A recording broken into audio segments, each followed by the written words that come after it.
view amadi ahauba mateng pang view chabi raga ekhogi food items pm se support to view amadi ahauba sing appreciate to view how to sing feedback pibi raga improve to no chance pibiu aduga loina na home of essentials tagi ekhogi darka leba furniture items home decor anoba design pamba sing na ekhogi home decor sida lakpi raga home of essentials tagi khudong chabdu lobiu haina haizage ngasigi yamna nungai raba yai faraba numida sida ekhogi EPOM media na kaujaduna ekhogi Mamigi Lairembi season 1 gi cast and crew unabai khudong chaba sida ekhoina ngasi si team sida gi ekhoina khudong chaba logjaning basi EPOM media miang tabira pumna makta ekhoigi cast and crew dagi ngasi gi puthok piriba Mamigi Lairembi si something special oi haina mayamna su haina biba amadi ekhoina su sidai sida karamba impactful oiba karamba advance oiba technology or advance oiba message aduga ekhoigi humanity society sida karamba makhal gi message piba karamba intention karamba ekhoigi ke haitare ekhoigi entertaining oiba kari yaubaki haibdu khangnabi khudong chabdu logjaraga team asiba khoina kaujabani ahan basi ekhoigi producer da hana lakchage Mamigi Lairembi Hanadi ekhoigi mayamda seba tarusi as a designer oina seba to birambani adu handak se Mamigi Lairembi gi matang da producer oirege haina chongthok pira isi karamba ithil karamba amadi karamba mawong dagi producer oirege haibasima chongthok pirak pano haibagi wakhalon da kitang thambiyu mayamda ai sama costume designer oina lejabane aduga film isai yamna pamna hore aduga ai sa producer ma oigani adidagi film jam puthokani haibagi kainomdi engonda leirekteba adu ogodabu ai kaigumba target ama toraga ai gi costume gi matang jesu maru oina point jamon ma costume je thamaga aina pamiyo poching je puthokpa ngamnaba sida kaino torakanda producer taurage haibi wakhalonda taujage aita yam nungaijai habi producer gi role ama loba habasi aduki matik manipur didi producer si wat panina producer si akone sogatpham ju thoi aduga designer ama oibiriba akhoigi naubana producer gi amu oirakpa habasi da khoina su EPOM media dagi loinana audience ki mohot silaga congratulations haina wish pizage thank you aduga akhoigi producer na akhoi designer oina oirakpa matam sida sigi Mamigi Lairembi sida producer su oirabana something unique oiba aduga mayamga manadaba design tawbagi wakhalon amadi karama makhandadi design tawbibagi habidum tanga thambiyo ai design je amarom daragadi ai kaino maitai gi fi yong da saba fi sumbaji da ai target jam ai point je thameba abdi phanek shoot one ply shoot ka have sida thamakanda ai jebiju ade je chanjana mogi ai role je hana loina yeng aduga si wari je aina pamyo po je phangadra ado phangani khangwadagi ai si tawrage aina jo adegi target je ada thamgibna habata yam nungaije habidi akhoigi yongi akhoigi product mayama promote tawraga akhoigi manipur su leizariba akhoigi manipur gi production mayama leiribasi akhoigi naubana promote tawraga sigi wakhalon puthokpasi adukamati appreciate tawba yaba wafam ni amadi akhoigi sisu yamna darkar oibra haina thamjani ko mathang sidi akhoi kanoda mukalak chege director sisu yamna maru oibani yamna su chawba aduga role su chawba aduga direction kanano haibasima hangaga mi se adum understood oibasu mayama lei aduga magi direction oitaragadi something or the other impactful oibani ka haiba masu lei ko ado aina thamjaning basi akhoigi director oza thoiba soibam director oina oibirakpa matam sida hojiki Mamigi Lairembi simadi direction se karamba mongda design to bi amadi Mamigi Lairembi si mayamdagi top amadi hojiki akhoi producer no haibi riba yong gida focus toroga tobani haina haibadi manipur gida khitang manipur gi culture and tradition da kitang attachment si hana leram godoba male focus tawong godo su male ado si obviously akhoi gi director na sigi direction piba matam da something differently designed tawong gani haibasima ai thajajai ko haibidi adunabu mayam da impactful oiba movie ama cinema ama oiribani haina thamjaninge sigi matang sida akhoi gi director na Mamigi Lairembi gi direction piramdai amadi direction piba matam da knowledge amadi experience amadi ai gi karamba hen ma ku thabi bagi haibidum kitang thambiyo Sigi EPOM media gi sumba podcast ki tanja ama pibirak pase tasengna yamna laibak pabani nei thamjage Mamigi Lairembi hariba feature film hai tare feature film asi documentic well plan torakanda koina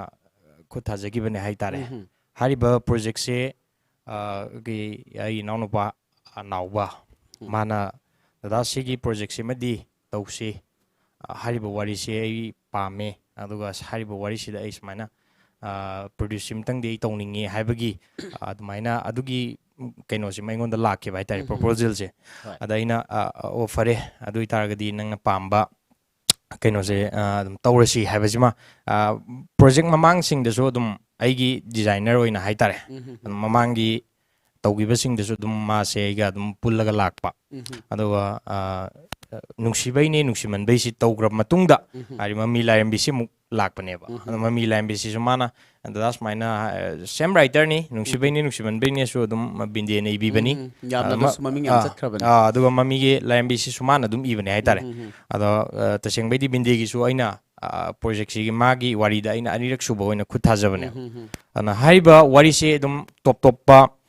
hojiki audience sing hai jaba tare hojiki audience ga hanagi audience singa kitang khenaba dum leire hojiki film gi machat hai gadra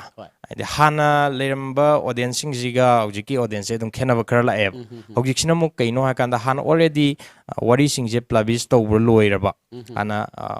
fan sing na fazana taraba ai wari sing je oina select tor kanda namna bagi podam ma hojik se dum lai ba sigi chanabi hai tare ana sigi wari se taseng na ha kanda wari sigi oiba magi theme adagi di binde ne ibirak matam da wari si da puri ba magi sequence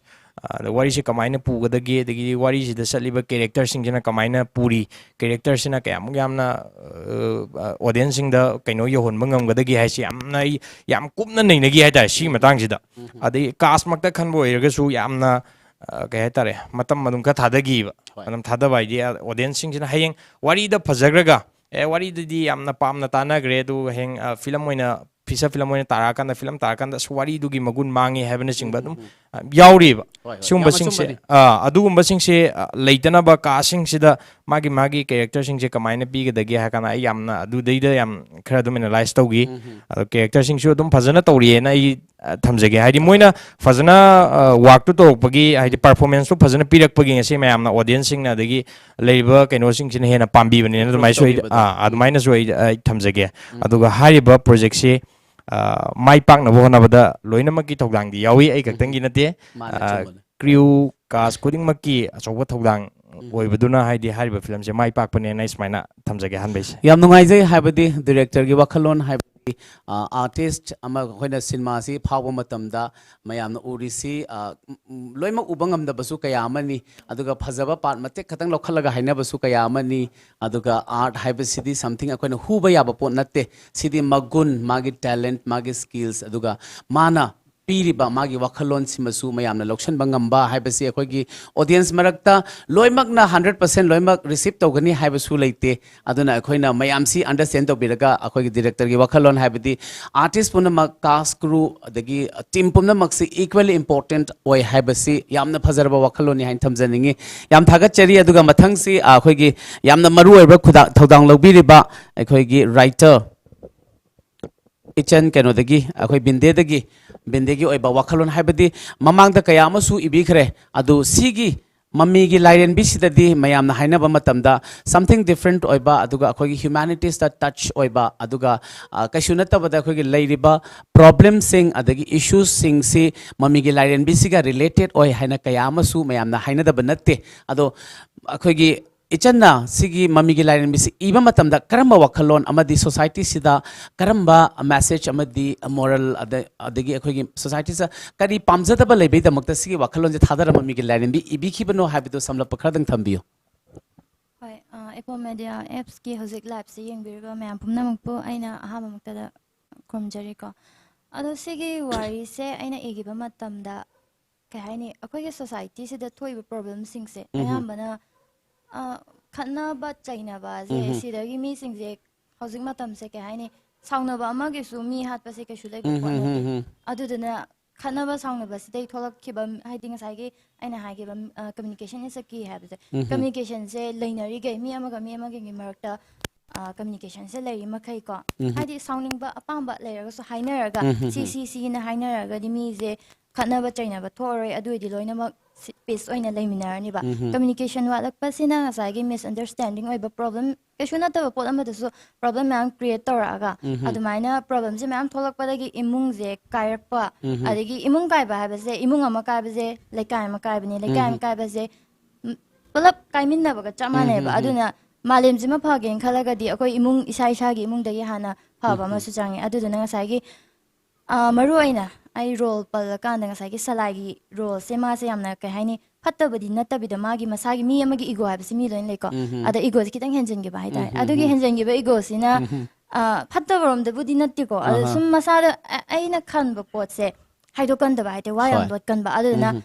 adudagi tholak pasina kaya mo yam soira ke have se mi bawa hat pa hadi mayama tholak re imung kai ne buhan are adagi ngasagi ningsing gi punsi de so aduki mate akai bala e adu dan tana pharamba mi sing se loina magi phatabarom da for example khagem buzu pharamba mi sa ama khang ne sigi role sida ngasagi salai sumagi maru ama khang ne adu kai dewe ngasagi salai siga lainari ba magi gap to Lana Chana give a degi kedere, Kagim Basisu, Patava, me am oireba. Other than a kaido have a matam that Nupi have like the for example, in losing as I guess like in los in a zoo up in Nupini, Master Mama, Laisna Sai. Man as soon as I get Patabarom, the in chat curve, as I communication like the way Sigipo says season 1 the Dika Yogi Divoco, bra introduction in a chat crate. I am an season 2 the Kangani singing messages. I do Amanamo, Hazumatam, the Nushina, Nina Torga. Tamoy kya sing sing na da adu na cheating or pa matam sida ka doge kanda lay mi je makhal mana de loina ba tinate ai loina ba ka ai je ko par lay cheating tor pa kan sida nga sai ngak tangi tawgi baduna tungda yamna kari aina sima soi gi basina tungda yamna kari ka bala ka ni habse khang da ba ngak tangi dag tawgi baduna mi oi ba ama kha ki punsi na te loina ba ki punsi ma to ni adai mi ama ju pharama mi ama se adum phatta ba oir pa singnar pa gum ba ya pa adumina myam to e ado yari ge di ko thabo ama tawba matam da or na tragana laimina ba hingmina ba ba se pau khong na traga di aina khan ba ji mi na doine bakna khangani ha ba ka sulai te ba aduna khar sum phongdong na ga adumina punna hingmina ba gi duma lai yam nungai je yam na sumaru oi bani haibadi akhoi miyoi ba se ego ngasai gi akhoi gi writer bindena panbiri ba ego akhoi gi ego khidang hen gi ba akhoi gi James na loba role da salaingan bana loba kano da khoi na taiba khoi portrait tawri basi ego helaga de khoi phatte haibaduni haibdi ego sida gi su loimak kano se tholopa ngatani ego word itself negative oi bani na sigi kano sina safu se yamna kan ba safu pi mandan khoi gi society sida khoi gi humanities mangbe ke amasu leiri ko hoji maksu khoi gi manipur sida su sigi safu sina khoi si aduki matik wana yumthong kuding wan leinari ba ngaktani amadi artist sing si aduki matik hena safu kalhandana akhoi artist sing sigi kaino ma platform si akhoi tangkhai ma muthat pi bagi mong da leiri bani ko ado akhoi writer bindena haibiri ba gi ego sina ego da hurt toba aigi ego hurt towi aigi kano towi kaina hairiba duga plus yamna ngasai gi nungsiba se hekta kano ni haina cheat toba hadi nungsiba se hoje example mayam su khangbiri batuni youth hoji laiba mayam si I love you ka haise pass me a glass of water haiba type to tau khre haiba so it doesn't really carry the meaning haib dunia ba aduna nungsiba haiba sidadi aduki matik phajaba ngaktane nungsiba haiba sidadi yadaba athiba leitabra haina khali ado marak thana akhoi gi binde da akhoi gi nungsiba haiba si binde gi ba wakhalon kai thambini ba simtanga thambiramo nungsiba haiba si binde gi oiba ai gi isagi keno oiba madam da thambiramo Nungsiba se makhali yamiko ima ipa family nungsiba adagi friend nungsiba adagi nupa nupi gi nungsina ba ado nungsiba je tasaina nungsiba dadi ai sai adum hai ko igo je lainari ga nungsiba je kai dong su mai pa oi ade hojikan je amana hai akhoi gi status amana nupa sina yam inap kholaga di nupi sina yam lai ga di chana de kan have se ado taseng badi si se chana bu su le chana du je status da leite ba Tamoy sing badusu tamoy sing ba masu change adu su matakta amana amagi everything waba matamda mateng pangbiba adugi nungairba matamda katang kha ai magi damakta lepkani ha leitaba mana warba matamda mi amana aigi warba matamda mateng pangbirko matamda nungshibasi masakhang aina nungtigi loinara iba mi se aina warba matamda phalang hondo khadi mado ai nungsiba kasu kaudeba ko ana nungsiba ai nupa nupigi nungsiba katang kai konjalarage loina maki nungshibase konjalagane nungshibase leige malem je loin piece oini aduga nungshibasi di thamoigi wane ado sak udabnina ai ju explain to yama chumbani haibadi haibagi loibusu nairoi yama chumbani nungsiba haibase ekhoigi bindena thambiriba haibadi nungsiba haise makhal yami tawbatabu nungsiba haibase gi magul sidi ekhoina saithabada loiba khamba naiba natte aduga yamna marik chumna thambiriba nungsiba haibase leitaraga de hoi santi haibase dum leigani haibase ni mi amaga akhoisu miyoiba haibase su akhoisu makhal amanina akhoida feelings haiba malai akhoigi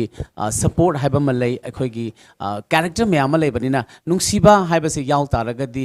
akhoigi leiriba individual myam si makhoigi contribution duna nungsiba myam sando okanda akhoise peaceful oiba understanding oiba aduga healthy society amo oigadabani haiba se thamjaninge yam nungai jai haidi nungsiba gi wakhalol si yamna maru oibra haina khali hauzik especially youths myam da nungsiba haiba se karino haiba se myam भाव तामिनबा अमदे नुंगसिबा सिदा फतबा violent ओइबा अखोगी नुंगसिबा सिदा अखोगी negativities हाइबा मत लेते नुंगसिबा हाइबसि अदुकि मति फजरबा अखोगी अदुकि मति वांगलबा वखलोनी अमदि मसिगे नुंगसिबगी मगुन हाइबसिदि अखोइना सैथाबा अमदि सिंथाबदा लोइबा खंबा नाइदबा अदुगुमलबनी हाइबसि थमजनिंगे मथंगसि अखोगी ego khitang hard tobagi role lobiriba akhogi ego khitang henbagi role lobiriba salaingan badagi akhogi ngasigi mamigi Lairembi sida salaingan ba sabagi matang sida isada nungaina sabra amadi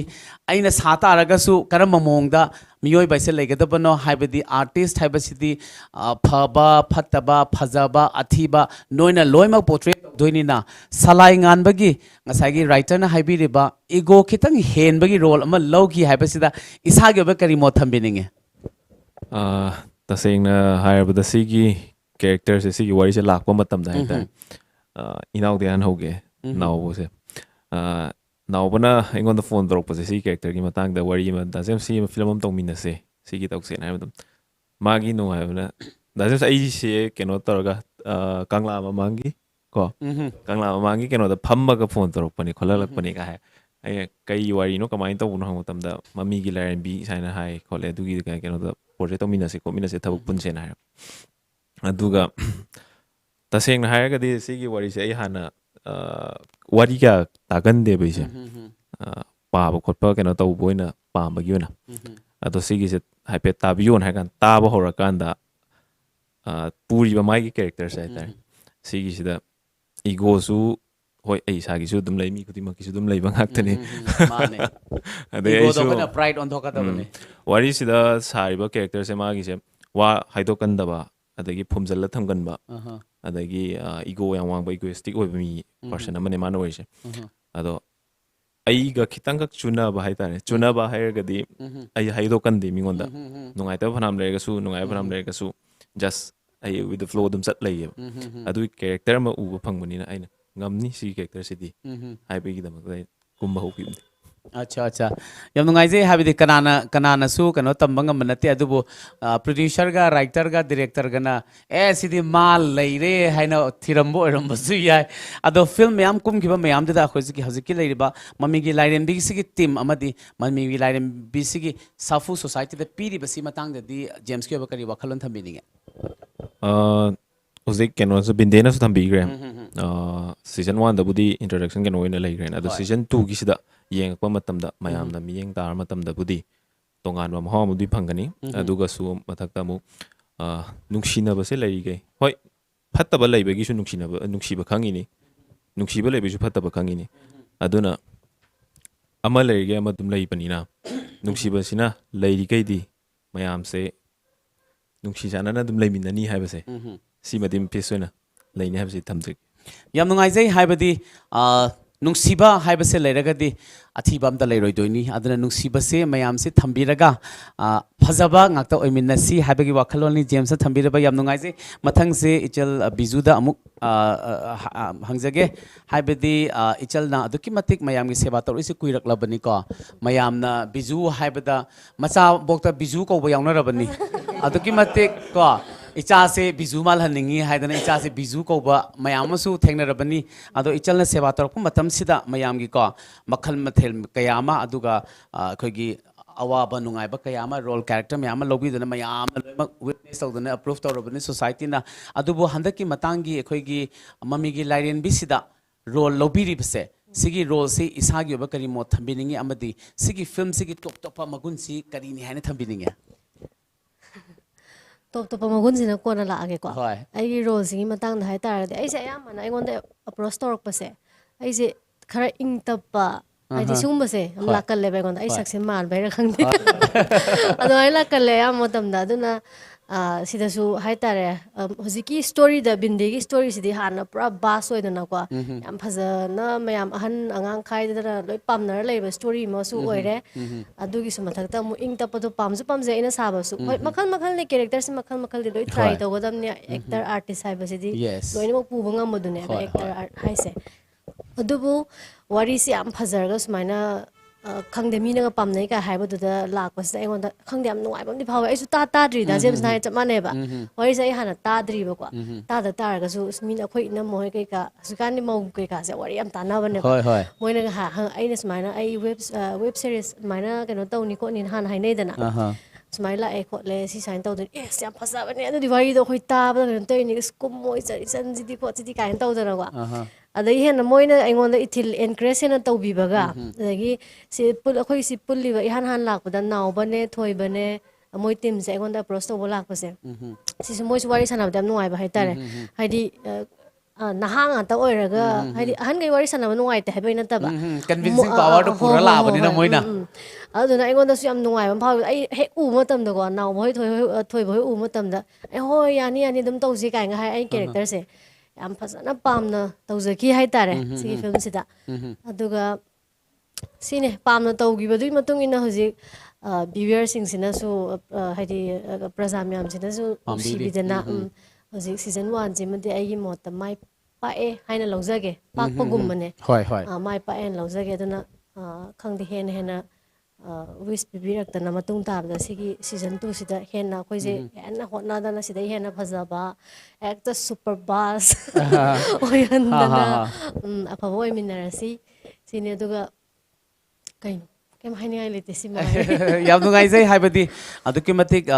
ꯕꯤꯖꯨꯅꯁꯨ ꯁꯤꯒꯤ role ꯂꯧꯕꯗ ꯑꯗꯨꯛꯀꯤ ꯃꯇꯤꯛ ꯍꯥꯏꯗꯤ ꯃꯥ ꯑꯦꯄ꯭ꯔꯣꯆ ꯇꯧꯕ ꯂꯥꯛꯄꯗꯒꯤ ꯍꯧꯅ ꯍꯥꯏꯕꯗꯤ ꯌꯥꯝꯅ ꯄꯣꯖꯤꯇꯤቭ ꯚꯥꯏബ്ꯁ ꯑꯃꯗ ꯂꯥꯛꯄꯅꯤꯅ ꯃꯥꯅꯁꯨ ꯏꯖꯤꯂꯤ ꯑꯦꯛꯁꯦꯞ ꯇꯧꯈ꯭ꯔꯦ ꯑꯗꯨꯒ ꯐꯦꯃꯤꯂꯤꯅꯁꯨ ꯍꯥꯏꯕꯗꯤ ꯍꯥꯟꯅ ꯋꯥꯔꯤꯁꯦ ꯍꯥꯟꯅ ꯈꯪꯉꯒ ꯂꯩꯔꯝꯕ ꯌꯥꯝ ꯐꯖꯕꯅꯤ ꯍꯥꯏꯕꯗ ꯍꯦꯟꯅ ꯃꯉꯣꯟꯗ ꯍꯦꯟꯅ ꯄꯥꯝꯖꯕ ꯑꯃ ꯐꯥꯎꯕ ꯍꯥꯏꯁꯤꯁꯨ ꯃꯌꯥꯝꯒꯤ ꯑꯩꯈꯣꯏꯒꯤ एनर्जी चानादुनसु मयामनसु अप्रूव तौरिनी मयामनसु अदुकी मतिक पांबिरिनी हाबितो हाइजनिंगी लोइनना अखोगी इपो मीडियादसु ओटीटी प्लेटफॉर्म लेबिरिबा अमदि एंड्रॉइड की ऐप ता मयाम हाना यंगबिरिबा सिमदो अखोइनसु मसिगी मयामना पांबिरिबा सीजन अहानबा सीजन असे अखोइना 21st February 2025 फ्राइडे नुमिता मयामगी दमकता अखोइना खुदोल तमगदरबा लोइनना मयामगी स्पेशल डिमांड का लोइनना iOS ऐप तसु अखोइना हंदक्सी अखोइना लॉन्च तौजरगा मयामदा अखोगी मसा मसागी लेजरिबा gadgets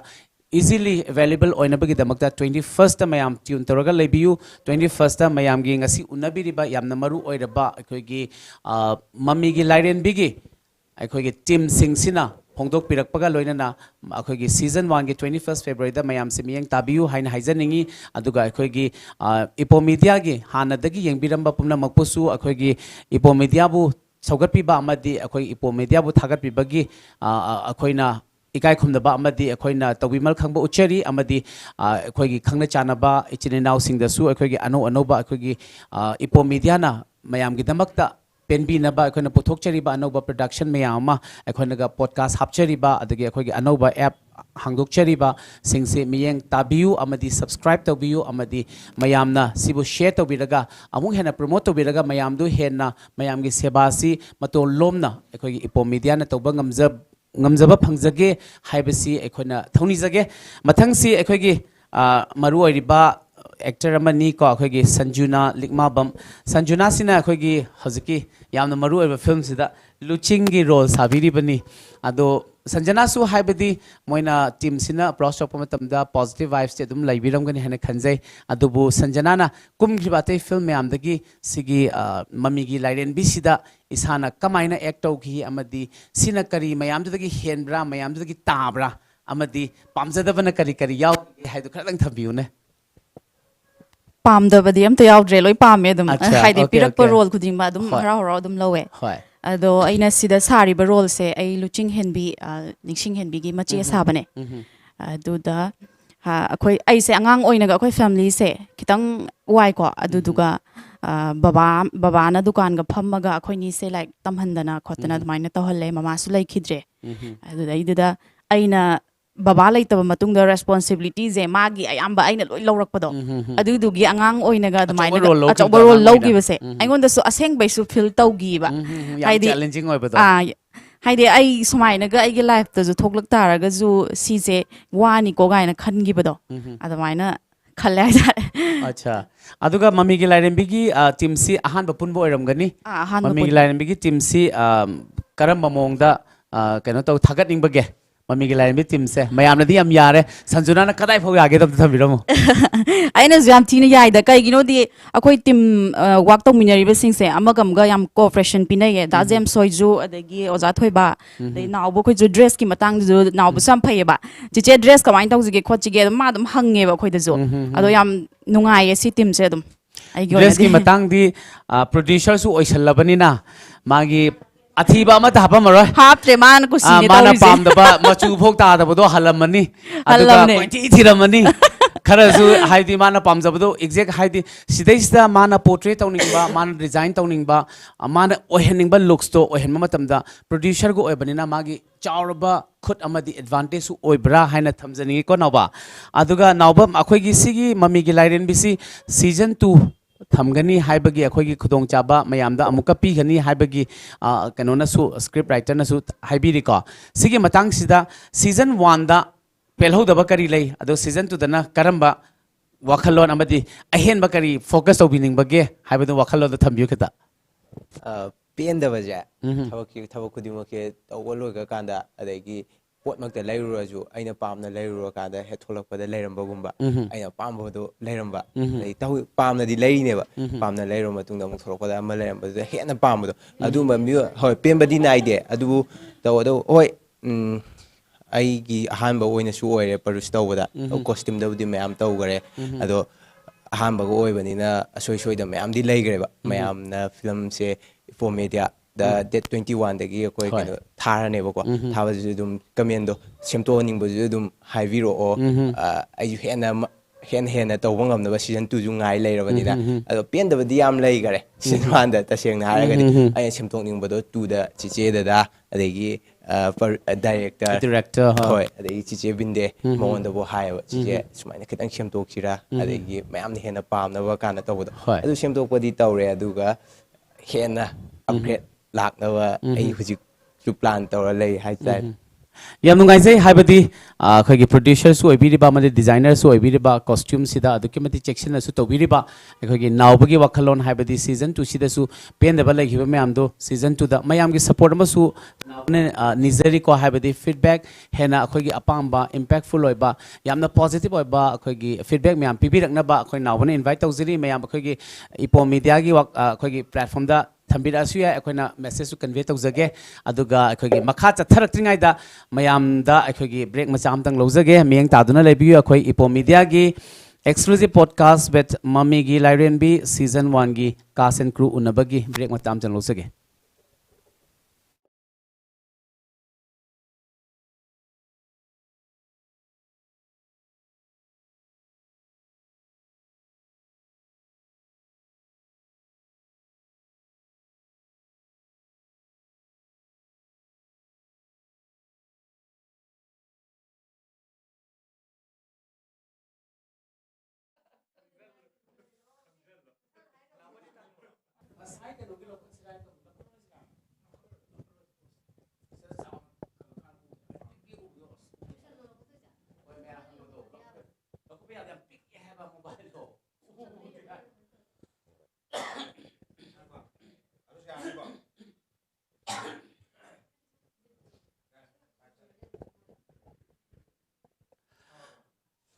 Welcome back after the break. Akhoi EPOM media miyang tabi puna maktagi akhoi break ki matungda taram nokcheri ngasi miyam gi damakta akhoi thamjari ba EPOM media ki exclusive podcast with Mamigi Lairembi season 1 gi cast and crew members sing unabagi khudong chabud logzabani miyam na miyang tabiri loinana akhoi gi ngasi gi break ki matung sida akhoi na amukka hanna mayamda haizening basi EPOM media gi OTT platform amadi Android app ta hana yeng biriba adugi mathakta tang kunma thoida akhoi yamna special oriba akhoi ngasigi team asigi Mamigi Lairembi season 1 21st February Friday numita Play Store dagi download to biraga iOS app ta su akhoi EPOM media yengba phangbiragani loinana akhoi facilities si mayamna lobiyu amadi mayamna EPOM media bu miyeng tabiduna EPOM media gi akhoi phajaba akhoi asoiba akhoi mayamna pendaba mayamna nungaibiba mayam adubu akhoi platform sida phongdok piraklaga akhoi EPOM media bu mayamna mayamgi sebada maton lomna pangthokpa ngamnabagi akhoi sahajok to pinabiyu hain haijage ngasigi EPOM media na puthokchariba exclusive podcast with Mamigi Lairembi gi season 1 gi cast and crew khoi unabagi khudong chaba sida sponsorship pibirakliba singsi yamna maru oiriba sponsorship ngaktani Home Up Essentials kaisampat mutum leirak akhoi gi Home Up Essentials na mayam gi damakta home decor furnitures item mayama latest design latest technology da product tauba akhoi gi home decor mayam si mayamna akhoi gi kaisampat mutum leirakta Lingsin biraklaga akhoi khudong chabasi lobiyu loinana akhoi ani suba sponsorship ta Red Heaven aduki matik yamna haurba akhoi su break ki manungda akhoi su Red Heaven gi tesi akhoi na logzare aduga akhoi na sungsoi chodan mayam da su yamna haurba yummy oiba akhoi products mayama food items mayama akhoi mayamna chabada aduki matik ninghan naroi haibasima thamjage aduga akhoi ahum suba akhoi sponsorship ta Pirak libasisu yamna maru oiraba mayam gi damakta seba tobiriba dugumlaba firm amani brilliant management akhoi Manipur society da wedding planning event management amadi catering services mayam ama piduna mayam gi damakta seba tawzari brilliant management gi address na khagem palidani mayamna akhoi brilliant management da lakpiraga wedding planning event management amadi catering services sing labor singna avail to view haibasi EPOM media gi kuthangda ekhoina mayamda thamjari break ki matung sida ekhogi cast and crew unabagi khudong chaba sida lengbirakpa singbu amukasu thagachari mathang si ekhogi director da lakchage director mayam gi director thoiba soibam director na ekhogi Mamigi Lairembi sida shoot toba matam sida ekhogi challenges ke ama haibadi hojik si ekhogi Manipur si unrest situation oibanina aduki matik challenges me ama thengna biramgani challenges sing sida kamaina overcome tobi amadi mayamda ekhogi director na ekhogi society sida karamba wakhalon lahaningi amadi ekhogi director gi appeal macham tang thambiyo hojik ki kaino se situation se haijab tare situation je hojik pibam jam phatam ni na shooting to buda su yam waba domba kaino di oi haibadi sengna ha kana khoina ma phong na mapanda shooting thoga outdoor da shooting to banga maktaba adagidi film haibasidi dum outdoor gi su yawi adagi indoor mayam ma su yawi ko ado indoor gi di tangai fadana manung da nambanina tangai fadana manage to buda dum live hai du oi duga outdoor gi simadi am waba hai du oi hadi akoina thoraga plumbing mayam na akoida mu kai khan gini adagi akoi leiriba platform je akoi di professional ne na profession ne na dum tawdoini tawdabu akoi je mayam na khangbi daba ide hojik sengna ha gadi hojik ngasi hojik thoi beirang sida kwai dei waba je sengna ha gadi artist sing ne yama chumba hojik pawboda sumang lila tawba yade isai nongmai tawba yade akoi film tawjariba kanggu di tete namaga khadu sudum putokpa sudum yauri tawdabu सिगुम्बसी हौजिकी situation जिना याम problem ओइ भाई तारे नंबदा मतम याम संगे aduga free oina su namba ngamde aduga akoina tawningi ba pot su ka hatare yamna free oina tawbu su oidre ba senga the artist sing je akoina schedule haijal lor kan moi su irang je dum leibne schedule se Mamigi Lairembi de su dum tawi dum yei thokpa yaugre irang laksalakana dum namgi daba adagi dum thakai tha ma dum chondagi ba dum yawe haitare adu yaugi bisina shooting je akoina tawninga ga su tawru kan da kai ha ka duino dum khanna ba haitare artist sing de su dum es moi di kesal laga Kiraga mayamna lebak te irang to e kira morga sei de tholaga shooting to e kole adum haiduine ba sigi pose chumani hybrid profession se understand to with the artist se ado koina su sigi pose khangmani na artist da koina schedule haijal lorga su masigi pose dum leidoni na sigumba hojiki situation jigi di am wai haitare taseng na ga di koi film se taseng na ga di ai gi project mak dum camera kai bu yaugri ne ala ado mari dum idea sigi problem am leigi ba aduna sigumba sing se akhoi gi mayam gi midiang bam di artist dum woye ba achumane aduna akoina kitang si je dum leba ki situation ji nga dum shooting tawba ado shooting se taseng na ga di film se lan marak sida film ga puthok baje am wai hai tare ana producer sing ne su paisa thadari ni the film se seng na kan da kitang irang pharak pa kitang se phanarak pa gi timing kitang es mang sa hantak tha je mi kitang ke no phare khole hai je producer sing ge film je puthok ni nga ne ba uthong ni nga ne ba schedule di number loi da dum yaw dui ne ba number loi da yaw bani na number loi na ba mo honara kan da editing process ta kitang hai je financial du mana thadari ba poto kitang profit to haide uthokra kana magi mu revenue dum la kadamni na adu magi problem yam lei aduna film je ka hetare tasangna ga di hogji puthokri film jinga pen medium te yaudre haidi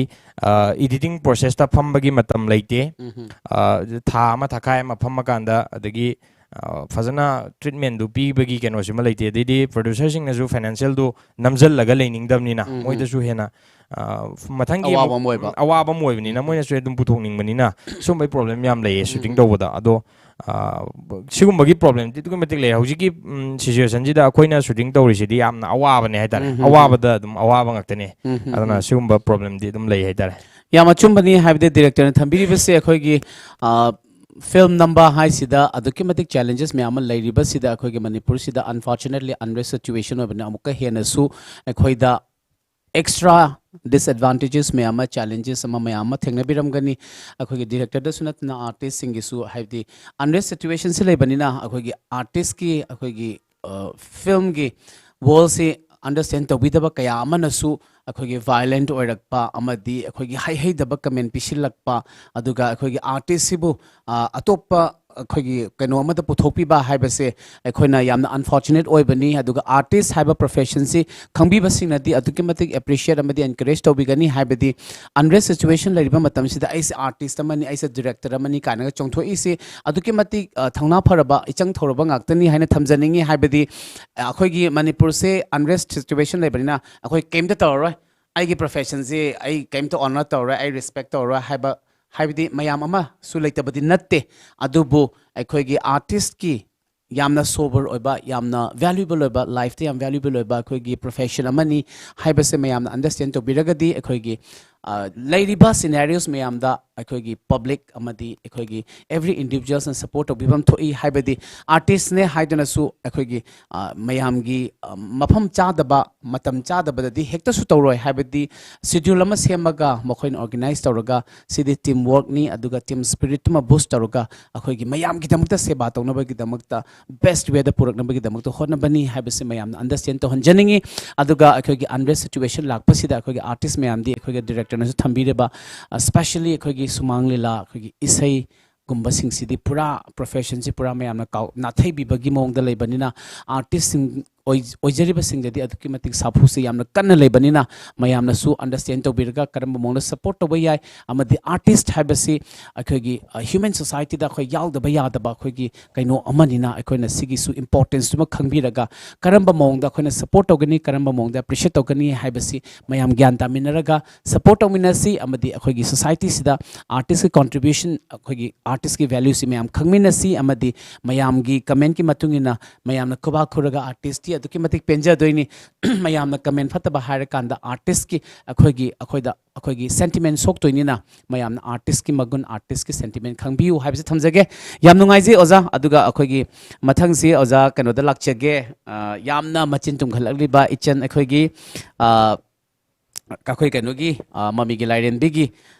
ꯔꯥꯏꯇꯔꯁ ꯑꯣꯏꯕꯤꯔꯤꯕ ꯕꯤꯟꯗꯦ ꯆꯤꯡꯊꯥꯝꯗ ꯑꯩꯈꯣꯏꯒꯤ ꯕꯤꯟꯗꯦꯁꯤ ꯑꯩꯈꯣꯏꯒꯤ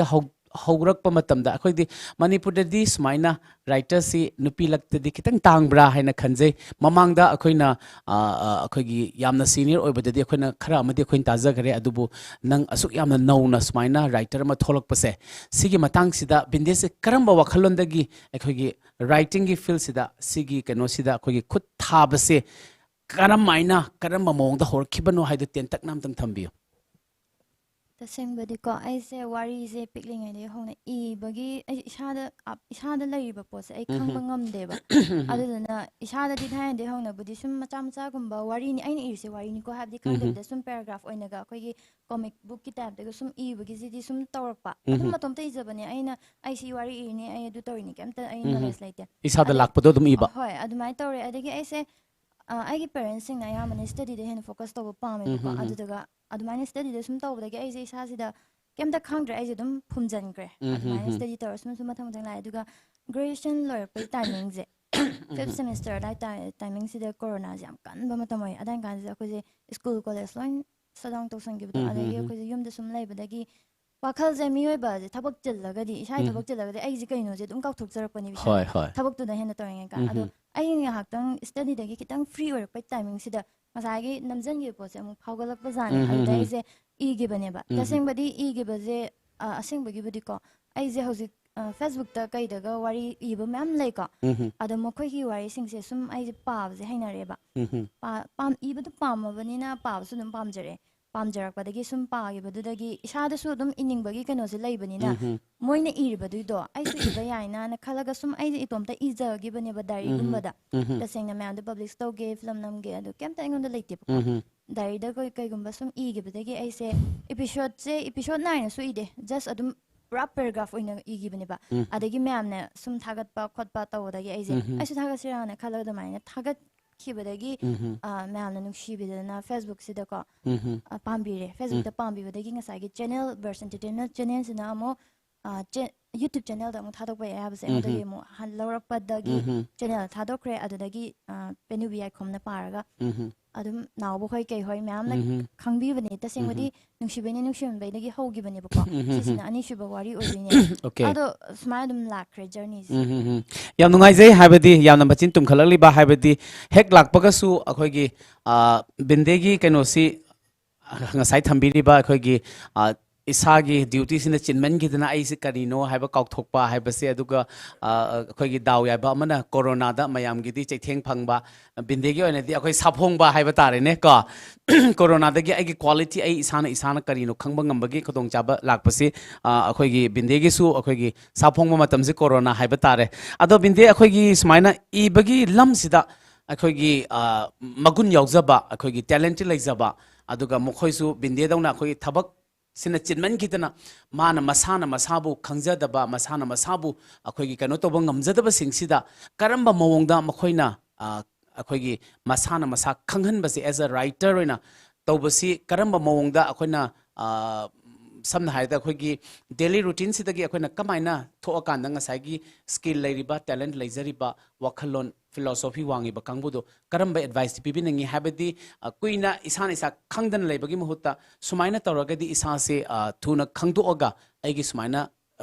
ꯂꯤꯛꯂꯝꯁꯦ ꯁꯨꯃꯥꯏꯅ ꯆꯠꯂꯒꯗꯤ ꯑꯩꯒꯤ ꯀ꯭ꯋꯥꯂꯤꯇꯤꯗꯣ ꯈꯪꯕ ꯉꯝꯒꯅꯤ ꯃꯌꯥꯝꯅꯁꯨ ꯁꯛꯈꯪꯅꯕꯤꯒꯅꯤ ꯍꯥꯏꯕꯁꯤ ꯀꯔꯝꯃꯥꯏꯅ ꯕꯤꯟꯗꯦꯒꯤ ꯑꯣꯏꯕ ꯋꯥꯈꯜꯂꯣꯟ ꯊꯝꯕꯤꯅꯤꯡꯉꯤ ꯃꯁꯥꯒꯤ ꯇꯦꯂꯦꯟ ꯄꯣꯛꯂꯛꯄꯗꯒꯤ ꯂꯩꯖꯔꯛꯄ ꯍꯥꯏꯕꯁꯦ ꯀꯩꯁꯨ ꯐꯨꯝꯃꯒ ꯊꯝꯕꯗꯤ ꯌꯥꯗꯕꯅꯦ ꯑꯩꯅ ꯐꯅ ꯊꯕꯛ ꯌꯥꯝ ꯆꯤꯜꯂꯁꯨ ꯑꯩꯒꯤ ꯇꯧꯗ ꯌꯥꯗꯕ ꯑꯩꯒꯤ ꯀꯦꯔꯤꯌꯔꯒꯤ ꯀꯩꯒꯤ ꯃꯌꯥꯝ ꯇꯧꯈ꯭ꯔꯁꯨ ꯑꯗꯨꯝ ꯌꯥꯗꯕꯅꯦ ꯃꯇꯣꯝꯇ ꯐꯣꯡꯗꯣꯔꯛꯄꯅꯦ ꯐꯣꯔ ꯑꯦꯛꯖꯥꯝꯄꯜ ꯑꯗꯨꯝ ꯏꯁꯥꯁꯦ ꯊꯕꯛ ꯆꯤꯜꯂꯦ ꯅꯠꯇ꯭ꯔꯒꯅ ꯑꯩꯁꯦ ꯄꯨꯂꯤꯁ ꯑꯣꯏꯔꯦ ꯁꯔꯚꯤꯁꯇ ꯆꯪꯉꯦ ꯑꯗꯒꯤ ꯅꯠꯇ꯭ꯔꯒꯁꯨ ꯗꯣꯛꯇꯔꯅꯦ ꯍꯥꯏꯔꯒꯁꯨ ꯌꯥꯗꯕꯅꯦꯕ ꯐꯣꯔ ꯑꯦꯛꯖꯥꯝꯄꯜ ꯑꯩꯈꯣꯏꯒꯤ ꯗꯥꯛꯇꯔ ꯀꯃꯜꯅ ꯌꯥꯝꯅ ꯐꯥꯎꯕꯁꯦ ꯃꯥ ꯃꯁꯥꯃꯛ ꯗꯣꯛꯇꯔꯅꯦ ꯑꯗꯣ ꯗꯣꯛꯇꯔ ꯍꯥꯏꯁꯦ ꯇꯔꯥꯏ ꯇꯔꯥꯏꯅ ꯑꯣꯛꯄ ꯅꯠꯇꯦ ꯃꯦꯗꯤꯀꯦꯜ ꯀꯩꯅꯣ ꯂꯥꯏꯟꯁꯤꯁꯨ ꯀꯩꯁꯨ luba ngaktane adu phumba yadeba adu matomta magi tanja amadi adum pibane habdi akhoi je thabak chile haduna su 24 hour kasu thabak tor mi je robot natamne ko ai ngaktangi pothaba matam adagi tumba yadaba gumba hingi timing je sum kanjida adum matomta phudorak bani sai ai su hing de hogi bani ba ado adumaina isa do kasu phumba yadaba ne adum matomta lakani tasena monda quality du yauzar gadi natabido ko myamna wari ina haga e adu ai su igena force torga lakpa kangbu sidiko iba hauraga sune lotion mangama adum marakta tokini ba ado adum ma hozik thabo yam chile harga su magi koma timing soi lakini ba ahan oislak matamda oibe yai adum adumda dum lakani adu laiba matamda akoina ngasagi opportunities la hogadam ne ba habdi wari je akoi su ngai adum iraga leining bagi mutse adum leite ba adum iningakpa kanju yare traffic jam guma ngaktang ka thoga phamaga lei ngai se adi gari thoba yadabe singkanju karom dei no khani picture ama urubade se heta kaino heta adum isada laeba adum kana lakba wahai matang phajabam tang oirsu ko adumai lakpa je akoina matam dudi leitamne aino andi ba phamaga wari ibadi leitamnina adum tanja da aingoda phone dani khande kaino ni khande adum isan horaga hayeng aigi sangba matam da loin puthoraga samjanaraga iba ngaktane ba tasena aduna adum isana bu pamjaragadi changena bu khalagadi matam adum laibane adu adumaina adum ibiyo adu thamoi sengna ka yamna pamjana tawbi aduga hosikan se ayamna mingondagi wari singse copy tawba adu ada haibam lei adu thawaina copy tawba misu lei adu natabida chanaru basu lei baka adu yarigadi adu su tawbi da haidi aingonda su thengnagreb aigi salangan baning singhanbi haiba character je phajaye na haibaka ada tasengbadi aigi salangan baning singhanbi character je maming phajaba natte ba character du phajagi baine ba adu ma'am atopa writer sing na mo thonjin lakpa yaiba warina ada aina hangba nangi na sagi oiba kaino ma semjawo mingondagi logono aduna yaroi haibaka ada man salaing singidi ma'am na pamna bane aigi wari su salaing sing ko di mina pamdu malena dumai sigum bagi kaino se amna masagi kaino creativity yauzada bido ado pamde ba adu kuina chatloi bako adum aisu sangbudi yang kanna di wari ibadi sangdi kui tasengudi kuiri 2000 ai chahi ani hele aina wari ibale paise adu shu ai matam ngai ne hozi anauba amuzu semgena hoi hoi yam dungai je habadi ekhoigi phaurakpa matamde iraga ekhoigi design se tawgadabani haiba aduga ekhoigi wakhalon si mayamdagi ekhoigi mingondagi copy tawdaba haibasi yamna phazaraba wakhalon ni habadi sigi art ki skills adagi ekhoigi art ki creativity sidi mingonde copy tawraga hapchan baddi long last oibasu yadi dana ka aduga ngasai mi na hairi bachida hojikti hanadi ekhoisi especially ekhoigi manipur ki context ta yengma matamda parents mayam si sugum basi kashu aduki matik appreciate tawbi basi what le percentage se adum hana hari si doctor engineer hai gradi moi dangna kanogi type ta profession si dang knowledge to biba aduga kano su to biba aduga otherwise manipur da laiba individual sing se masa masa gi skills and talents aduki matik lai akoina sudum khara thengna ko matam da akoigi art ki lamda sports ki lamda akoigi mayam da international platform the people ngamba yabagi quality me amalai adubo akoigi manipur society da akoigi profession si doctor engineer ngakta haimandana hojik su still laidi bane adubu mayam se hek hairasu doctor engineer first option da lega second third option da ai cha se mathematics kuma khitang keno oire aduna si yararoi aduga mana arts ta loholuragadi doctor engineer da yarroi da banina something or the other ai keno madi tawningi haibasi malai aduna akoigi manipur society da khitang wakhalon अखोइना खितंग मरु हाइगदरा मरा चथरगा अखोइना खंधरगति अखोइगी लैरिबा अखोइगी youth हौगलकलिबा अखोइगी family की इचा issue सिंगसिगी मागी hidden talents ma'am से अखोइना extract तौबिरगति युलोम fruitful ओइबा successful ओइगदरा हाइना खंजे अदुगा ngसाइगी बिन्देना थंबिरिबा मिंगोंदगी copy तौदबा इसागी ओइबा पुथोकपा हाइबसिमुस यामना मरु ओइ हौगलकलिबा अखोइगी art की lambda पाम्बिरिबा writers की field पाम्बीबा सिंगनासु हौजिकी बिंदेगी ओइना मागी opinion माना थंबीबा अखोइगी नुंगदांग थेंग कांदा हेना अखोइगी इनोट लाकपा अखोइगी मूड लाकपा सिदा इबा हाइबसे मयामगिसु आर्ट सी बेसिकली सुगुम्बा चिकबा मतमदना हेनदी मोई क्वालिटी अमदी मोगी आइडिया से हेनदी थोए हाइबसे अखोइना अखोइगी अहन लमन सिंगना ताकपीबदगी सुकन क्याम थेंगनजरे अदुबो अखोइगी आर्ट की lambda अखोइ चंगबिनिंग बसिंगना मयामना अखोइगी बिंदेगी अखोइगी opinion si sulobiyu amadi isagi oiba masu extract obiyu haji thamjage mathang se khoi producer kam khoi designer nauba नाउबा डिजाइनर की फील्ड दी अदुकी मतिक हाना कुमांग जक्शन गरे अदुगा मथंग द प्रोड्यूसर की लमदा अमुका लाकपीरी को अदुगा मणिपुर सिदा डिजाइनर की स्टेटस सी नाउबा की ओइबा वखलंदा करी स्टेटस लेबिबगे अमदि प्रोड्यूसर सिना हौरकलिबा प्रोड्यूसर सिंग द करम मोंगदा सपोर्ट तो बिबा याबगे हैबा वखलन नि दंग थंबियो डिजाइनर की फील्ड दी हाना सांगना नावने चथेबिरे को डिजाइनर की स्टेटस से मणिपुर कमाइन लेरिगे हजि फावर फावर बा नावबद की चिंगना मयाम सु लेरि को स्टेटस से कदाई द लेरे हाइने थंबिनिंगी नावबना इसागी ओबो ओपिनियन नि मयाम गी नते सिदे अखोई मतोम दगी वरी सानजबनी अखोई अखोई अपाम पामदा गांगनाबनी अदम इसागी ओबो मोतदंग थंबियो डिजाइनर की स्टेटस इन मणिपुर से कमाइन थंबिनिंगी दुगा प्रोड्यूसर से मणिपुर दी यम वाले हाइने थंजनिंगी अद प्रोड्यूसर सिदे अखोई ददी मणिपुर ददी अखोई मार्केट सु पिकपा अदगी पैसा यामना पाइबसे अदुकी मतिक लेतबरा हैन खंजे अखोई पैसा यामना पाइबा हाइबसे अखोइना अखोई बिग सिटीज लेबा मैम अखोइना कॉम्पीट तौब ngambasi खितंग दी खर वाना थोकनी अखोई बॉलीवुड हॉलीवुड त लेबा सिंग सिदा का अदु प्रोड्यूसर से मणिपुर दि खर हेन सु तांगी प्रोड्यूसर ओइना थोलकपसिदा मणिपुर द लेबा प्रोड्यूसर सिंग से करम मोंग द सपोर्ट तो हनिंग बगेबा नावबना हेन थोलकनबा प्रोड्यूसर से हेन थोलगदी मणिपुर की फिल्म इंडस्ट्री सु चौखतोइनी आर्टिस्ट मैम सु सपोर्ट तौदोइनी अदुगा मणिपुर सी सक्ताको मतमदा खोइसे अदुकी मतिक समना हाइबदा मणिपुर की फिल्म मचा मचा तौजबसिंग से नेशनल अवार्ड इंटरनेशनल अवार्ड मैम तौरी अदुगा हंदक तसु रिसेंटली इंटरनेशनल फिल्म फेस्टिवल तौबंग मिनी मणिपुर का अदुना अखोइसे आइना थमजनिंग से मणिपुर से आर्ट की लमदा अखोइसी अदुकी मतिक इना खुनब्रा हैन खंजनिंगी but budget market leitaba na khoisi khara makhai de khoi namthara lebanina si kamaina break to biningi tasengna designer gi maramda haragadi ayu hawrpa su kuitri adagi aidi thengna do journey yam watli ba padang het makong to ba ngaire aduna thoina hena aigi motadi adugi de knowledge ti leitre aduga to producer gi maramda haragadi film J film पुथोप मतम दे यामना budget से दुकी मतिक चंगे support लेतबा यादे family दा back दा आई अवापा लेरे हाब मतम दा किनो तौबिनबा हाबदि मेंग बिनबा दु लेतबा यादे अदुना फिल्म पुथोरकपजिंग दा आइगी सुम खंगजाबदबुको फिल्म पुथोइने ना पुंपुदा पुथोकपा अदुदगी किनो तौइ मैम तौनरीने आइजु तौरगे हाबगी अदुगी वाखलोंदो मा दी लेहनिंगदे हाबदी पुथोरग मेसेज पीबे याबा दिदेगी आइगिना तौदुसिना करिनो खल्लाकाना फजना पुथो हनिंगे अदुगा सिगी मतांगजी खुदोंग चाबसे लौरगाना आइगी आइना ngasi producer ma oina tholopa ngamiबसिदा आइगी बैक याम चाउंगे लेपिगिबा आइगी दादा संतोष अदेगी आइगी यामबा चंद्र मबानीदा आई याम थी हराउबा याम नुंगाइबा कय हाइनी थागा तो बिमल खंगबा जु चनिगे अदेगी कासन क्यू आइगी चिचे अनि दादा अदेगी आई यामबा थोइबा अदे चेबिंदे मोइगी मतेंग यामद्रगदी आइना ngasi मैम मांगदा प्रोड्यूसर अमने हाइन थोलकपजा ngमदबसु याय अदु मोइ मैमबसु आई हाइनिंगाय लेतना थमोइदा चेना याम दुना थमजरी हा आई माने मान अचुंबनी हाइबदी अखोगी नावबना इनिशिएटिव लौर इबसे अदुकी मतिक सु मरु ओय अदुगा आर्टिस्ट मैम सु नावबु नुसीदुना पुलप टीम स्पिरिट अखोइना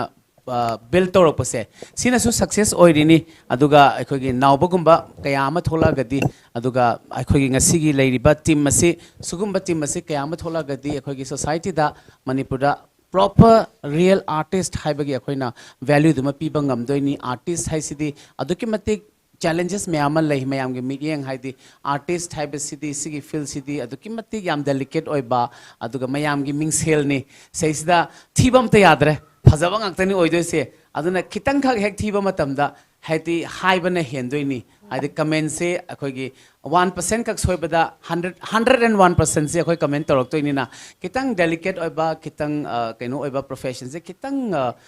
यामना चेक्सिनदबा यादबो ओइबनिना अखोइना कैनो सुलै अदुगा प्लस आर्टिस्ट हाइसिदा अखोगी इमोशन गसु याम रिलेटेड ओइबा अखोगी human nature human behaviour human character human की अखोगी एटीट्यूड मैम अखोइदा कैनोना एंकल केट तौरगा लेबा पोटनिना यामना अखोइना marik chumna puthokkiba matamda mayamna aduki mati kainu oidoni ngasi akhoi nawbana penjari ba haibase mayam se loi pelini akhoi bhabok mayamna se loi penbi doini haibadi artist ki emotion se khangbi ba matamda akhoi true emotion dum puthokpa ma thau tai haibase thamjage yam nungai jai mathang se ai pase happy ai pase am emotional oigan mane ko masagi khara haidi khara deep thinking adagi masa khara kai haido khara angang su oijabagi ko hoi Manipur cinema se yam pamjaba pamjabagi damoktane mana ngasi torise aduga kai hai kamaina haidokani adagi mi loina khangne mangon yamna mind yamna soft oiba hai tare aduduna kaiguma mana soigilan ki yaw tarsu viewers me andai mo chilla hai sine kento soi aduna hai se adu pukning handagano sondagano kemta nangi mapandai ninga si akhoina mai paktana simami lairembi kaina tawtana thoktana hai mayamna masak khangpa ngami se ho mane anu mase emotional khro oigan bane ba binde kai thambininge keno se website aigi wari oina mamigi lairembi lai kanda ko ai nushi bai ningshan bai su mamang da nam ki kande sidi ai shana pamjana dum hoi ai test tongninge sigumba lamje amtang changninge kamai to sanu kan khangning bagi shana tawgyone mamigi lairembi simadi ta singni ai sungnam nam moina leijabani ba adu bana su harak pa yaw krebo ko film gi matang da adu ai sunya ya de ba kan amta accept tawgi de ba ko adu aina si nammi jina atai gem na te ba nawi ye nammi ne ba ko aram da ma anga ojara so yamna ka haidino masa hoi thamoi su yam sengjaba de ma se aina ngasai hage ba ego kai ka se mo da kemt leite ba adagi khara amadi leibane film oirsu amorsu pra oina khagi business ki tap to ba adu madi ta sene sidi ma pamjar gi bai lamda tawni na aina ne mai pukning je khangbai ka aina pam de ba isi on thok ba je ma gi nga ga isi on thok gi bane yama chumbani yama chumbani harise aduki matik adu mathang se akhoi sanjuna to dum lakchage sanjuna akhoi gi artist manipur da aduki matik chaitheng se pire ko artist se aduki matik akhoi gi platform se aduki matik phajana phangba makti natri but akhoi gi artist mam gi talent sine henman bagi akhoi gi manipur sida production se aduki matik yam bani notice ta yengba matam da akhoi gi manipur na one of the best oram gadaba male in terms of production, in terms of quality, in terms of beauty, in terms of value kanu oibase aduna notice ta manipur se aduki matik art ki lam da su aduki matik akoi se wang na leiri bani aduna akoi glamour da hire su sports da hire su akoi se international arena da akoi se competition yaw ngam le bani ka sanjuna na akoi ki film ki lam sida khong thangjalak pa matam sida karam ba challenge thengnabi aduga अखोगी Sanjana दे अखोगी अमु मैतै नुपी अमा अमु ओइबनिना मयामदगी खरा comment सी हेंजन्नसु फंगंगदब माली अदो सी कमाइना mitigate तोबिनिंगी अदुगा अखोगी viewers अमदे अखोगी Manipur society दा Karamba वखलोन अफबा वखलोन फोंदोकनिंबगे हाइदो अमतंग थंबियो yam challenging di oibabudi nateda ado akoina sumaina film ai ahanbada isaiga tammaga adamaina sum film ga kumni gaina khangdeba khangdabadagi nongma khanghodana dum film ma lakpadagi oja sembu malagi machanapa dali bi beksina film ma requestor e ka ipuna direction piba khongset phai na ka olen ga yam ai angang yam oiri matamda ai ahanba project phangmane series myam do yamna mayamna pamning na gibani adu ahanba project phangibane ai yam pakhali ki jam ki kappe ai kap su kapine ba ai kamai taw doino na taw hole moina ado adum moi penjar ba male adum phajana tawgre ado aina samaina isai gi tamdana khotana adagi film daga changak pase koi society se adum haiba liminary ba neighbor adagi cousin adagi akhoi gi liminary ba mayam sing sida adum oini oiroi haibase adum mi loinamak adum sidi loi hairabane adugumba challenge family da bok yauri bani oi su oiroi da tawrunu ne matam mangna bani haibasu yawi ko ai sitaje ai dadana su ka hena se haidi support to bide tawdi tawe masu tawbudi tawe aduga yam ka hena samaina changaning ba khoning ba tawning like like su phajana tamdana khotana la yo kholo ga na sum kitang ai yam pamjaraga kangauna raga ne thola ise ai jo ada challenging abo adu oiraga ai am tangdi ai mayam mamang sida am tangdi phirip chana lepangam jage ko ga nga isor daga yam thagona jai adamaina challenging oira thola khibane ꯌꯥꯝ ꯐꯩ ꯑꯗꯨꯕꯨ ꯑꯩꯈꯣꯏꯒꯤ ꯃꯅꯤꯄꯨꯔ ꯁꯣꯁꯥꯏꯇꯤꯗ ꯑꯩꯈꯣꯏꯒꯤ ꯐꯤꯜꯝꯒꯤ ꯂꯥꯏꯟꯁꯤꯗ ꯑꯩꯈꯣꯏꯒꯤ ꯀꯩꯅꯣꯁꯤ support ꯇꯧꯕꯗꯤ ꯈꯔ ꯋꯥꯠꯂꯦ ꯍꯥꯏꯅ ꯊꯝꯖꯅꯤꯡꯉꯤꯀꯣ ꯍꯣꯏ ꯁꯄꯣꯔꯠ ꯋꯥꯠꯄꯁꯤ ꯀꯔꯤ ꯃꯔꯝꯅꯣ ꯑꯃꯗꯤ ꯁꯄꯣꯔꯠꯁꯤ ꯀꯔꯝꯕ ꯃꯑꯣꯡꯗ attention ꯄꯤꯕꯤꯅꯤꯡꯕꯒꯦ support watle haibadi aigi backing leitaba yade backing leiragadi kitang support phange adubu hotna ba kan base si jina khwai dagi gano important oiraga Yes. hotna ba bukalladi support leitrezu masa mathanda adum mai palakani haibasi mtangdi thamjage ꯌꯥꯝ ꯑꯆꯨꯝꯕꯅꯤ ꯌꯥꯝ ꯅꯨꯡꯉꯥꯏꯖꯩ ꯃꯊꯪꯁꯦ ꯑꯩꯈꯣꯏꯒꯤ director ꯑꯃ ꯂꯥꯛꯆꯒꯦ ꯃꯌꯥꯝꯒꯤ director ꯊꯣꯏꯕ Soibam direction ꯃꯌꯥꯝ ꯑꯃꯁꯨ ꯑꯩꯈꯣꯏꯒꯤ ꯏꯅꯥꯎ ꯊꯣꯏꯕꯅ ꯄꯤꯕꯤꯔꯤꯀꯣ ꯁꯤꯗꯩꯁꯤꯗ ꯍꯟꯗꯛꯇꯤ ꯑꯩꯈꯣꯏꯒꯤ ꯃꯇꯥꯡ ꯆꯥꯗꯅ ꯑꯩꯈꯣꯏꯒꯤ ꯏꯄꯣꯝ ꯃꯤꯗꯤꯌꯥꯗ ꯑꯩꯈꯣꯏ ꯎꯅꯅꯕꯒꯤ ꯈꯨꯗꯣꯡꯆꯥꯕꯁꯨ ꯐꯪꯖꯔꯦ ꯑꯗꯨꯕꯨ ꯍꯧꯖꯤꯛ ꯃꯅꯤꯄꯨꯔꯗꯁꯨ ꯗꯤꯔꯦꯛꯁꯟꯁꯤ ꯄꯥꯝꯖꯕ ꯀꯌꯥ ꯑꯃꯁꯨ ꯂꯩꯔꯤ ꯕꯠ ꯑꯟꯐꯣꯔꯆꯨꯅꯦꯠꯂꯤ ꯑꯩꯈꯣꯏ ꯁꯤꯗꯗꯤ ꯏꯟꯁꯇꯤꯇ꯭ꯌꯨꯁꯟꯁ ꯑꯃꯠꯇ ꯂꯩꯇꯦ ꯑꯦꯀꯥꯗꯃꯤ ꯑꯃꯠꯇ ꯂꯩꯇꯦ ꯗꯤꯔꯦꯛꯁꯟꯒꯤꯀꯣ ꯇꯝꯅꯕꯒꯤ ꯑꯗꯣ ꯗꯤꯔꯦꯛꯇꯔꯁꯦ ꯕꯦꯁꯤꯀꯦꯂꯤ ꯑꯩꯈꯣꯏꯒꯤ ꯐꯤल्म ꯀꯨꯝꯃꯝꯕ ꯀꯥꯡꯕꯨꯅ ꯃꯣꯏꯅ ꯑꯦꯛꯁꯄꯤꯔꯤꯌꯦꯟꯁꯇꯨꯅ ꯃꯣꯏꯒꯤ ꯑꯦꯛꯁꯄꯣꯖꯔꯁꯨꯅ ꯗꯤꯔꯦꯛꯁꯟꯒꯤ ꯀꯩꯅꯣꯗ ꯄ꯭ꯂꯦꯠꯐꯣꯝꯗ ꯀꯟꯈꯤꯕꯁꯨ ꯀꯌꯥ ꯑꯃ ꯂꯩꯇꯕ ꯅꯠꯇꯦ ꯑꯗꯣ ꯃꯅꯤꯄꯨꯔꯒꯤ ꯗꯤꯔꯦꯛꯁꯟꯒꯤ ꯂꯝꯁꯤꯗ ꯄꯥꯝꯕ ꯑꯃꯗꯤ ꯗꯤꯔꯦꯛꯁꯟꯒꯤ ꯂꯝꯁꯤꯗ ꯑꯩꯈꯣꯏꯁꯦ ꯈꯣꯡꯗꯥꯅꯤꯡꯕ ꯀꯥꯡꯕꯨꯗꯗꯤ ꯑꯩꯈꯣꯏꯒꯤ ꯀꯩꯅꯣꯒꯤ ꯑꯣꯏꯕ ꯊꯣꯏꯕꯒꯤ ꯑꯣꯏꯕ ꯀꯔꯤ ꯋꯥꯈꯜꯂꯣꯟ ꯊꯝꯕꯤꯅꯤꯡꯉꯤ ꯑꯃꯗꯤ ꯃꯈꯣꯏꯗ ꯀꯔꯝꯕ ꯃꯑꯣꯡꯗ ꯒꯥꯏꯗ ꯇꯧꯕꯤꯅꯤꯡꯕꯒꯦ ꯍꯥꯏꯕꯗꯨ ꯈꯤꯇꯪ ꯊꯝꯕꯤꯌꯨ ꯌꯥꯝ ꯐꯖꯕ ꯀ꯭ꯋꯦꯁꯟꯅꯦ ꯍꯥꯏꯇꯥꯔꯦ ꯗꯤꯔꯦꯛꯁꯟ ꯇꯧꯕ ꯍꯥꯏꯁꯦ ꯌꯥꯝꯅ ꯐꯠꯂꯥꯎ ꯇꯧꯕ ꯌꯥꯕ ꯀꯩꯅꯣꯃꯗꯤ ꯅꯠꯇꯦ ꯍꯥꯏꯇꯥꯔꯦ ꯃꯥꯒꯤ ꯐꯝꯕꯥꯛꯁꯤꯃ ꯆꯪꯅꯕ ꯍꯣꯠꯅꯕꯗ ꯁ꯭ꯇ꯭ꯔꯒꯜ ꯈꯔꯗꯤ ꯑꯗꯨꯝ ꯃꯊꯧ ꯇꯥꯏꯌꯦꯕ ꯁ꯭ꯇ꯭ꯔꯒꯜꯁꯦ ꯍꯣꯏ ꯑꯩꯈꯣꯏꯒꯤ ꯍꯥꯟꯅ ꯇꯧꯕꯤꯔꯝꯃꯕ ꯍꯥꯏꯇꯥꯔꯦ ꯍꯥꯟꯅ ꯂꯩꯕꯤꯔꯝꯃꯕ ꯑꯣꯖꯥ ꯒꯨꯔꯨ ꯃꯌꯥꯝ ꯑꯃꯁꯨ ꯂꯩꯕꯤꯔꯤ ꯍꯥꯏꯇꯥꯔꯦꯀꯣ ꯑꯗꯣ ꯃꯌꯥꯝ ꯑꯃꯁꯨ ꯂꯩꯕꯤꯔꯤ ꯃꯣꯏꯒꯤ ꯃꯇꯨꯡ ꯏꯜꯂꯀꯥꯟꯗ ꯃꯣꯏꯒꯤ ꯑꯦꯛꯁꯄꯤꯔꯤꯌꯦꯟꯁꯇꯨ ꯇꯥꯜꯂꯕ ꯃꯇꯨꯡꯗ ꯆꯪꯉꯛꯄꯁꯨ ꯑꯗꯨꯝ ꯌꯥꯎꯗꯕ ꯅꯠꯇꯦ ꯌꯥꯎꯏ ꯗꯤꯔꯦꯛꯇꯔꯁꯤꯒꯤ ꯃꯥꯒꯤ ꯇ꯭ꯔꯤꯠꯃꯦꯟ ꯑꯗꯒꯤ ꯃꯥꯅ ꯇꯧꯍꯟꯅꯤꯡꯉꯤꯕ ꯃꯌꯥꯝꯁꯦ ꯍꯥꯏꯗꯤ ꯃꯁꯤꯗꯤ ꯁꯦꯡꯅ ꯍꯥꯏꯔꯀꯥꯟꯗ ꯑꯩꯈꯣꯏ ꯏꯁꯥꯒꯤ ꯀꯩꯅꯣ ꯈꯔꯁꯨ ꯍꯥꯏꯇꯥꯔꯦ ꯃꯁꯥꯒꯤ ꯇꯦꯂꯦꯟ ꯈꯔ ꯂꯩꯔꯀꯥꯟꯗ ꯇꯦꯂꯦꯟ ꯌꯥꯎꯗꯕꯁꯤꯃꯗꯤ ꯁꯨꯡꯌꯥ ꯌꯥꯗ꯭ꯔꯦ ꯀꯩꯅꯣ ꯍꯥꯏꯔꯀꯥꯟꯗ ꯄꯂꯥꯎ ꯆꯪꯁꯤꯜꯂꯨꯕ ꯃꯇꯝꯗ ꯌꯥꯔꯣꯏꯗꯕ ꯈꯔ ꯃꯁꯥꯒꯤ ꯇꯦꯂꯦꯟ ꯁꯨꯡꯌꯥ ꯌꯥꯎꯗꯅ ꯑꯩ ꯍꯣꯏ ꯃꯥ ꯍꯣꯠꯅꯔꯒꯗꯤ ꯍꯣꯏ ꯍꯣꯠꯅꯕꯗ ꯐꯪꯗꯕꯗꯤ ꯂꯩꯇꯦ ꯇꯧꯕꯇꯕꯨ ꯃꯥꯒꯤ ꯈꯤꯇꯪ ꯍꯣꯠꯅꯕꯗꯨꯒꯤ ꯃꯄꯥꯡꯒꯜꯗꯨꯗꯤ ꯃꯥꯒꯤ ꯉꯁꯥꯏꯒꯤ ꯇꯦꯂꯦꯟꯇꯨꯅ ꯑꯣꯏꯗꯣꯏꯅꯦꯕ ꯑꯗꯨꯅ ꯑꯩ ꯇꯁꯦꯡꯅ ꯍꯥꯏꯔꯒꯗꯤ ꯃꯁꯤ ꯍꯧꯖꯤꯛ ꯏꯟꯈꯠꯂꯛꯏꯕ ꯗꯤꯔꯦꯛꯇꯔꯁꯤꯡ ꯍꯥꯏꯇꯥꯔꯦ ꯇꯁꯦꯡꯅ ꯍꯥꯏꯔꯒꯗꯤ ꯑꯩꯈꯣꯏꯁꯨ ꯌꯥꯝꯅ ꯐꯤꯂꯝꯁꯤꯒꯤ ꯀꯩꯅꯣꯁꯤꯗꯗꯤ ꯌꯥꯝꯅ ꯅꯧꯖꯔꯤ ꯍꯥꯏꯇꯥꯔꯦ ꯆꯍꯤ 2-3ꯒꯤ ꯖꯔꯅꯤ ꯈꯛꯇꯅꯤ ꯖꯔꯅꯤꯁꯤꯗ ꯃꯌꯥꯝꯅ ꯅꯨꯡꯁꯤꯕꯤꯕꯒꯤ ꯉꯁꯤ ꯁꯨꯃꯥꯏꯅ ꯉꯁꯤꯒꯤ ꯐꯝꯕꯥꯛꯁꯤꯗ ꯍꯥꯏꯇꯥꯔꯦ ꯉꯁꯤꯒꯤ ꯁꯨꯃꯥꯏꯅ ꯑꯩꯈꯣꯏꯅ ꯊꯣꯛꯑꯀꯥꯟꯗ ꯋꯥꯒ ꯉꯥꯡꯕ ꯉꯝꯖꯕꯅꯦ ꯍꯥꯏꯇꯥꯔꯦ ꯇꯁꯦꯡꯕꯒꯤꯗꯤ ꯑꯩꯈꯣꯏꯁꯨ ꯌꯥꯝ ꯅꯧꯖꯔꯤ ꯑꯩꯈꯣꯏꯒꯤ ꯃꯃꯥꯡꯗ ꯃꯌꯥꯝ ꯑꯃ ꯗꯤꯔꯦꯛꯇꯔ ꯃꯌꯥम ꯑꯃ ꯂꯩꯕꯤꯈ꯭ꯔꯦ ꯀꯣ ꯗꯤꯔꯦꯛꯇꯔ ꯑꯃ ꯑꯣꯏꯒꯦ ꯍꯥꯏꯇꯥꯔꯒꯗꯤ ꯃꯁꯥꯒꯤ खितंग टेलेंट से होना खक्तसु नतना मसागी कह हाइतारे डिरेक्टर सी ओइगे ना खलक तारगदी मागी ट्रीटमेंट जे कई संगी ये जे हाना मसिमता हाने नैनहनिंगे बेसिक मैम से हाइदे मसा मसा मैम सिदगी मपुंग फाबा कइनो ओइरकदुइने अना खितंग आइदि अगो अइना संगिबा कइनो सिदा खितंग यारबरा खितंग कइनो ओइरबरा अदुगु ममा हाना खितंग नैनरकांदा आइदि होनाबदुदी अदुम आइसु हौजि लैसि दुम होनादुइनि केनो हाइतारे मी खुदुम परफेक्ट ओइबा कनाम लैपोन्ते इसागी दुम खरा थिजनबा हमजनबा कल्लिगे दुम इसागी नॉलेज ने हाइतारे सिदिको अदुदना सिगी डायरेक्शन की लाइन सिददी थोइदोंना हाइजनिंग्रे अखोइगी एक्सपीरियंस लैरबा डायरेक्शन की लाइन द लैबिरिबा मैम सु लैबिरि अदगे अखोइदी जर्नी हौगलकपदा सु ngaijeri हाइतारे अना मखा ताना हौरकदोरिबा डायरेक्टर सिंग दैना थमजिनिंगबदी मसिगी डायरेक्टर अमा ओइगे हाइतारगदी मसिदा करी करी संगिगे डायरेक्टर अमा ओइगे हाइता मसिदा मागी ट्रीटमेंट सिंग से करी करी नो मा ओइनबो होनबदा मागी संगिबा बेसिक सिंग सिना करी करी no हाइबसि Matang Hana नैनबिरगा मसि Matang थांजन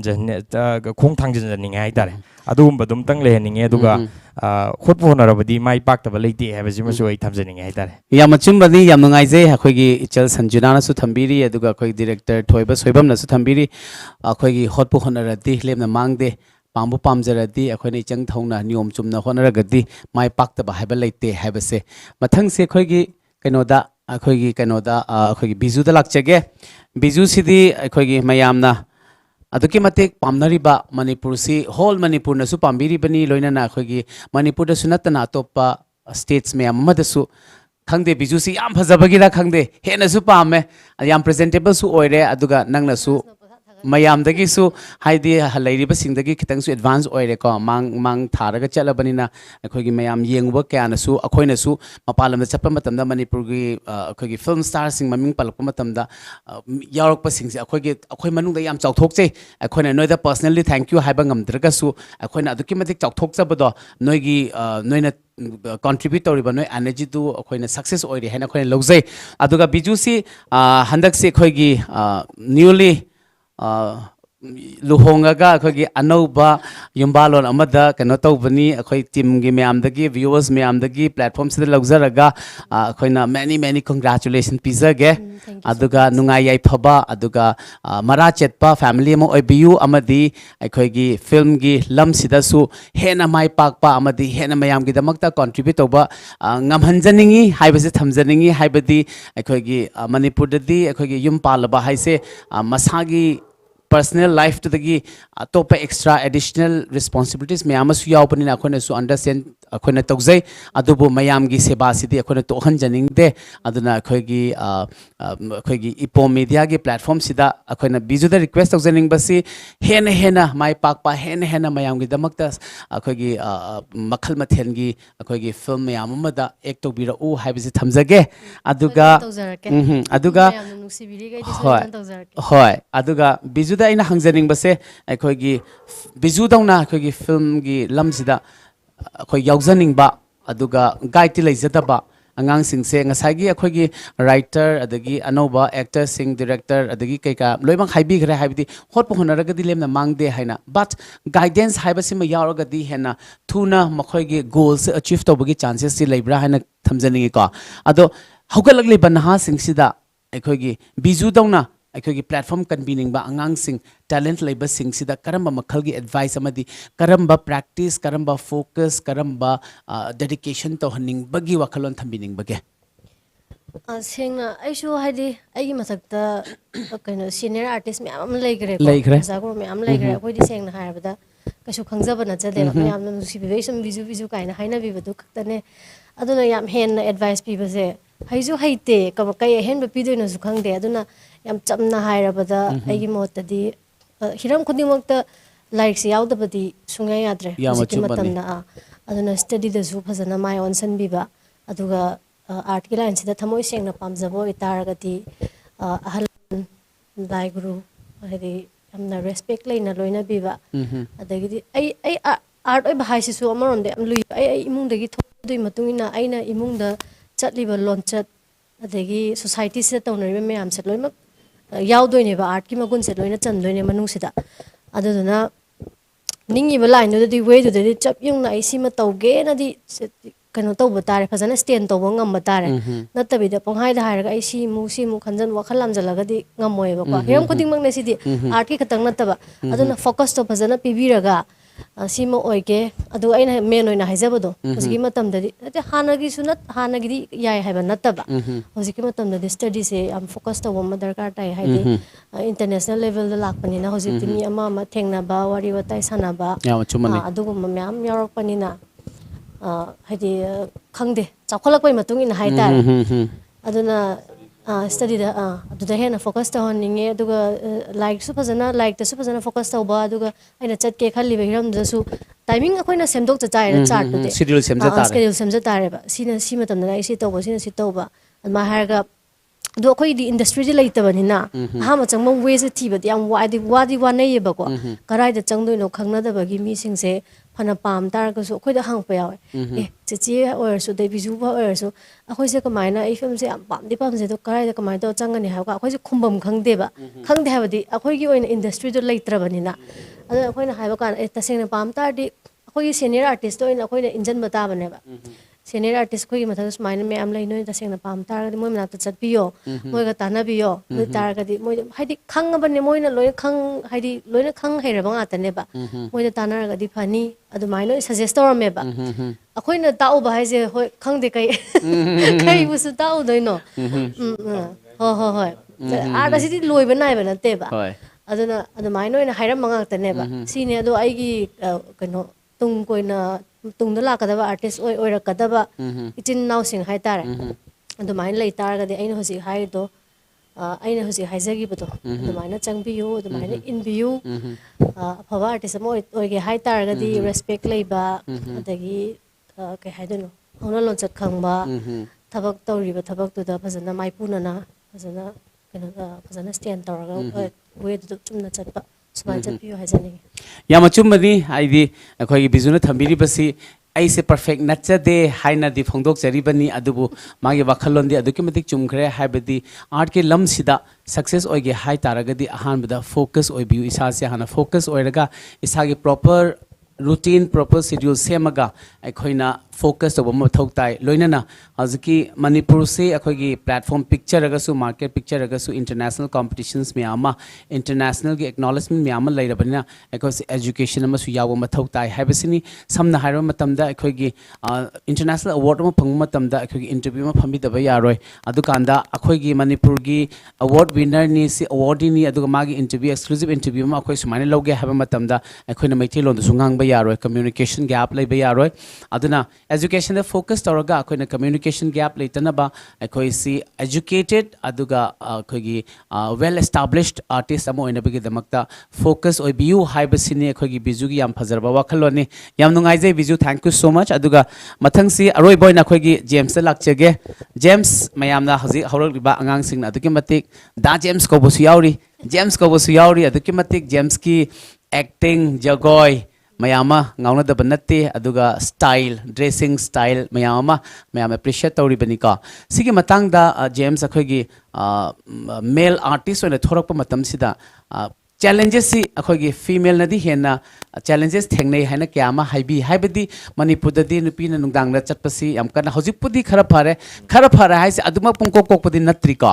adubu akoigi nupa da di challenges si yamna leita batong nadi tawi nupa si challenges ka leibro aduga nupa gi matang leiba haise hoi leiba mayam amsu leine adubu aigi oina di ai thabam chalakpa matam doina shooting chalakpa matam ai ton dum chale one man army gi type toina dum moina su dum khang bane aduga dana se happy gi da james pudi gar sik chinam ka james som korpu sum yauri mi acha adudi how haibase kitang khon je volume se kitang khandabra kitang wakhan je ai je lira brani kamai to ga khalak pusu ya ado hozik james kum gi film sing sida khai pamjabasi si oibra natra atokpasu leibra aina kumgiba sing sigida pamjaba haise loimak pudi dum pame kaino da pira iba character sing adagi keno tor sing sida tambagi chance amati phange loimak aduga matung tarak padasu hoi aina pama character ma budi lei adugi dudi phanga kan doina keno tok jara aduga thuna phangbasu oisanu thank you aduga haziki akhoi gi manipur gi film gi industry se market pick asu mayam si each and every individuals adagi each and every houses mayam si mobile da yeng badi amata lepte aduga aduki mate khangju khangi aduga film industry si manipur sida promote tauge hai taragadi akhoi gi manipur gi market se chaktho hange hai taragadi james ki oba kari mo thambiningi karamba mateng kanana support toroga karamba sahjok simba akhoi gi sigi matang se da source ko ai gi oba mot hai gadi Norris ki da leriba koigi seven sister ma'am lei sigi sida oina moiga collapse to minaraga sigi matung ina la haningi siguma thamani hai tare ko manipur khatang oina maite mesa saina leriba singje si khatang oina na tabida apan gi da leriba oxide manipur sigi da leriba singje collapse to minaraga doina sakot pese tam tam na dum la haningi hoi tarok tab na te tawudi tawba hore jikudi adum makata na su dum phajana to haningi hoi aroiba question na james sa akhoi james si kayam kuina film je kumge khalli amadi direction si pigani haibagi wakhalon di lebibra ngami gai gi di kumge na ti dum khalli kumsu kumgini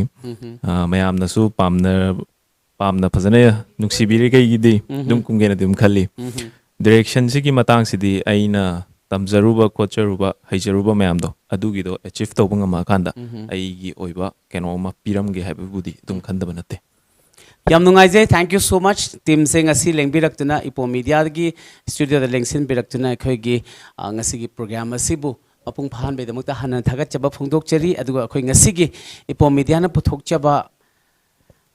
exclusive podcast with Mamigi Lairembi season 1 gi cast and crew unaba sida sponsor to birak le ba khoi gi Home of Essentials Red Heaven amadi brilliant management gi maikai dagi akhoi gi achamlabo khudol amatang akhoina tamjabai khudong chapdi lokjage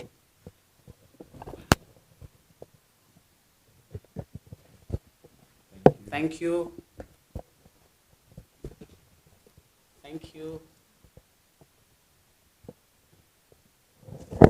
thank you thank you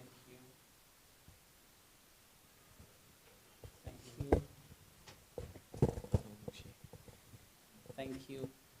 aroibana akhoi EPOM media da sponsor to bidliba home up essentials adagi red heaven amadi brilliant management gi matang da bijugi ba kai wakhalon thamingi akhoi gi sponsorship sisu aduki mati darkar oibanina akhoina sponsorship